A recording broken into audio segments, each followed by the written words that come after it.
In Smash Ultimate, we've got sword characters, we've got fighting game characters, we've got projectile spamming zoning characters, but there's one classification that a lot of people often forget about, and that classification is, of course, the hammer character. And there's actually more characters in this game with hammers than I remember. Now, naturally, as a Dedede main in this game, of course, my character has a hammer. He's got like the biggest hammer in the game, so it's kind of hard to forget that Dedede has a hammer. And I kind of just randomly came up with this idea as I was scrolling through the roster. What if we made a tier list based off of all the hammer characters? Now, you might be thinking, what other characters have a hammer besides like Dedede and Kirby? But there's actually quite a few. Isabelle has her toy hammer. There's also Ice Climbers, which of course have 2 hammers. Bowser Jr. has a hammer, of course, and of course the iconic Game & Watch hammer. Now, I've scrolled through the roster a few times. I really hope that I didn't miss any. If I did, I do apologize, but I have a total of 6 characters that use hammers in their move kit. So my goal today is to accurately place these hammers on a tier list. Now, you might be wondering, how are we going to do this when certain characters use hammers for their entire move kit while other characters only use it for one specific move?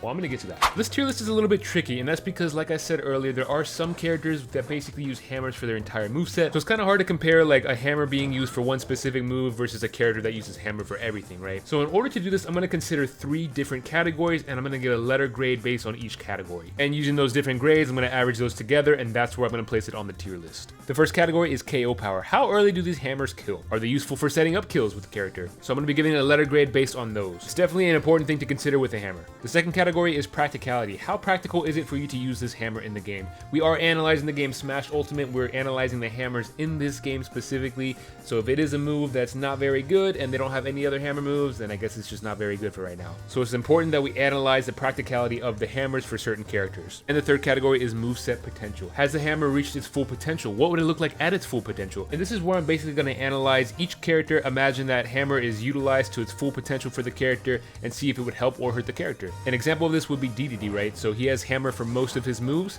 Just imagine if he had no hammer at all. Would that help or hurt his moveset? Well, I can imagine it would probably hurt it because he would just be a big slow penguin with no kind of gimmicks. His hammer is a big part of his moveset, and use that at its full potential I think helps him a lot. Whereas a character like Isabelle has just a toy hammer, I can't imagine that replacing most of her moveset with the toy hammer would be helpful at all for her. So this is where I kind of factor in things that aren't in the game and kind of imagine how the hammer would affect it. But don't worry, if this doesn't make sense at all to you right now, it should make sense in a little bit, and if it still doesn't make sense, then I'm probably just doing something wrong. So let's go ahead and get started today with Bowser Jr. Now, Bowser Jr. does have 2 attacks you can use for hammer. Obviously, you have his up air, and then when you up B out of his little cart, he gets hammer again that you can swing. And of course, he has a taunt that shows off his hammer as well. And overall, this is a pretty good move. I will say his up air is pretty good at comboing. It can set up into other things to get some good damage. And of course, whenever you up B out of your cart and you use your hammer, it does have insane kill potential. Now, granted, I would say up air doesn't really kill on his own, but when you up B and you use your hammer afterwards, it does kill pretty early, but sometimes it can be hard to set up. Overall, for KO potential, I'm going to give Bowser Jr.'s hammer an A rating. Like I said, it has the potential to kill massively early. The next category is practicality. How practical is it to use any of Bowser Jr.'s hammer moves? And like I said, he does only have 2 moves with his hammer, but they're both pretty good moves in my opinion. A lot of times you're going to go for cart, and of course you're going to follow it up with a hammer if you can land it.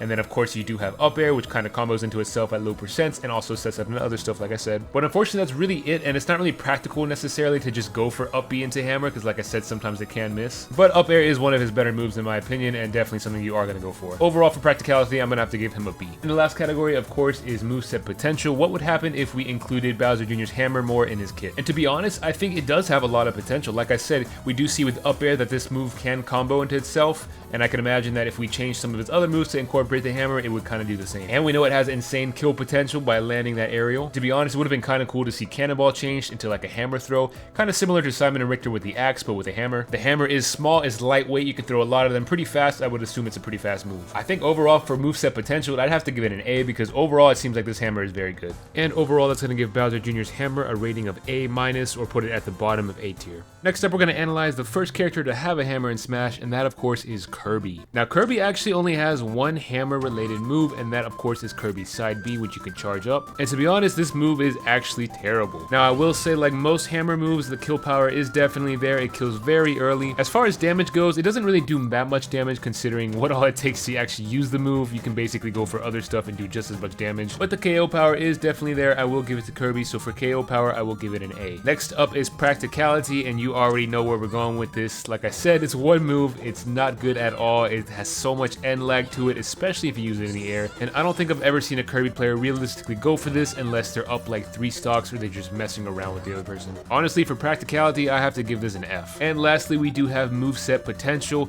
Now this is interesting because I do feel like Kirby's hammer is a big part of his gameplay in like actual Kirby games, so it would have been nice to see, you know, more use out of the hammer. There's definitely way more they could have done with Kirby's hammer. I mean, if you look back at other Smash games, there were other moves that utilized Kirby's hammer besides just this move. But to be honest, I don't really know how much that would actually, you know, benefit Kirby. I feel like a lot of his moves are very simple. It is kind of the, you know, new to Smash kind of character to learn. It's very simplistic, but a lot of his moves are very effective. So while I do think using his hammer for other moves would be helpful, I don't think he would really benefit from it too much. So for Moveset Potential, I'm gonna give it a C. And when you average the grades together, it looks like Kirby's going to have a C rating on the tier list. Next up, we're gonna go to a character, or should I say characters, that really utilize hammer, and that of course is the Ice Climbers. Now, obviously, the Ice Climbers use hammers for pretty much most of their moveset. It's obviously like the biggest part of the moveset, and there's just so much that the hammers do for the Ice Climbers. You've got moves like up air, you've got forward air, you've got down air, you've got smash attacks, so many different moves. And these hammers are definitely strong. Even by themselves, when you have just one Ice Climber, it still has some good kill potential. But especially when you have both together, whether it's doing desyncs or just going for raw smash attacks, up airs, there's so many different kill options. I mean, basically every single kill option with Ice Climbers involves the hammer. And for that reason, I have to give it our first S rating. Next up is Practicality, and it pretty much goes along with what I've already said. You know, Ice Climbers are basically hammers. That's what they do. They use hammers for everything pretty much.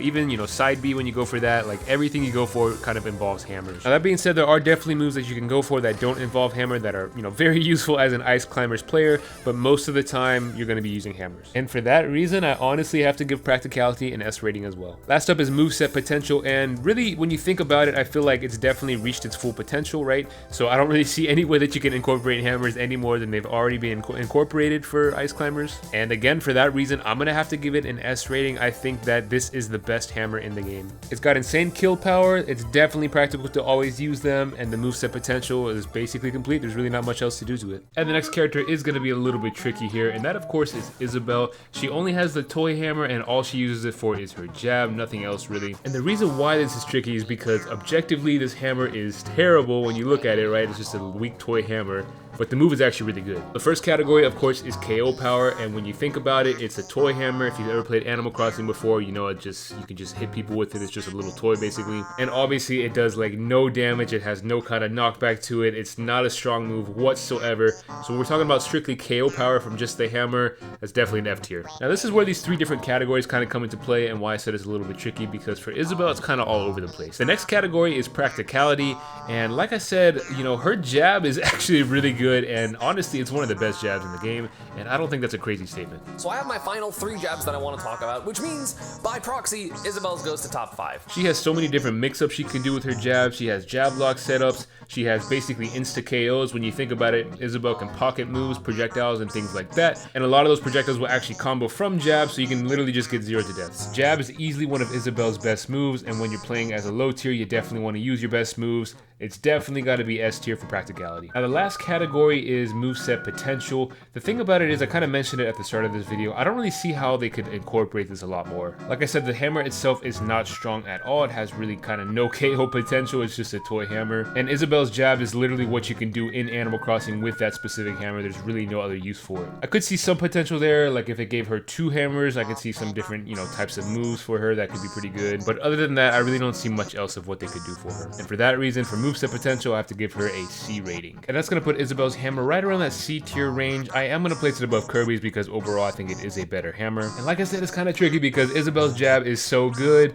yet the hammer itself is so weak. Kirby's hammer in the game is just too weak to place it above Isabelle's in my opinion. The potential might be there, but we got to weigh in all 3 factors, and when we do that, I think Isabelle's going to be slightly above Kirby's. The next character has the most difficult hammer to rate, and that's going to be Game & Watch. The reason for this is because this is literally the best hammer in the game and also the worst. Of course, Game & Watch uses his hammer for his side B move Judge, and you have a 1 through 9 chance of getting a different hammer. And what makes this so tricky to grade is the fact that if you land a 1, for example, you're going to do damage to yourself, and if you land a 9, you might be able to kill at 0%. Now what I will say with Game & Watch's hammer is there are 3 potential ways to kill. The most obvious is if you land a 9, that's going to do crazy damage and knockback. I'd say the next one would be if you land a 6, it's going to send your opponent straight forward and do that flame damage. It's really good near the ledge if you can use it on a character with a bad recovery. It'll just send them too far to recover. The third option you can kind of kill with is if you land an 8, it will freeze the opponent. So a lot of times if you're off stage, if you happen to go for it and they get frozen at a high percentage, you're just gonna die for it. So in other words, you have a 3 in 9 chance or a 1 in 3 chance of getting a KO move with this. For that reason, I'm gonna give this a B rating because it's just too random to really,